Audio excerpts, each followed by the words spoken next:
À la troisième sonnerie, les femmes ont rapidement mis leur masque et adopté la pose de poupée.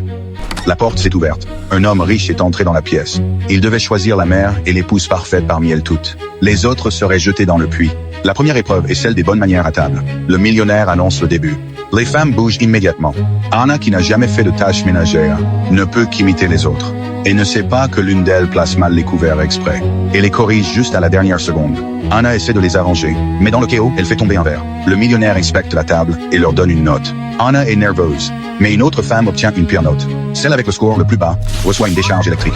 Les gardes la jettent dans le puits. Le lendemain, l'épreuve est de repasser des vêtements. Anna brûle une chemise, furieux. Le millionnaire lui attrape la main et prend le fer à repasser. Anna supporte la douleur, sans crier. Il déclare qu'une autre femme est la pire.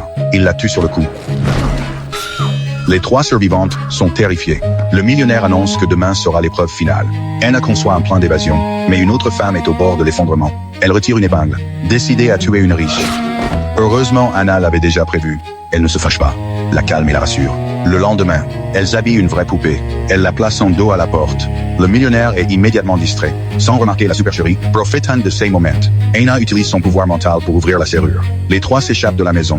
Mais Anna s'arrête. Elle veut emmener l'enfant et l'éloigner de son père monstrueux. Les deux autres refusent catégoriquement. À la fin, deux continuent de fuir. Tandis qu'Anna retourne seule au manoir. Elle cherche dans toute l'immense maison jusqu'à trouver l'enfant. Elle lui promet de prendre soin de lui. Soudain, l'enfant l'attaque et la laisse inconsciente avec une décharge. Les deux autres sont rattrapés par les gardes et meurent sous les tirs. Quand Anna se réveille, elle est attachée à une table. C'était l'épreuve finale. Le millionnaire dit que sa tentative de sauver l'enfant l'a qualifiée. Il décide d'en faire sa femme. Tandis que le moule descend lentement, Anna crie de terreur à la fin. Elle devient une mère poupée sans émotion. Serre-toi, apporte de l'eau. Elle est la servante exclusive du père et du fils. Puis quelque chose d'inattendu se produit.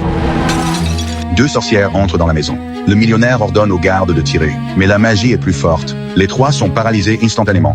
Les sorcières lèvent la main, et la carapace qui recouvre Anna se brise en morceaux. Ainsi, elle découvre la vérité. Elle est aussi une sorcière. Avant de partir, les sorcières mettent le feu au millionnaire démoniaque.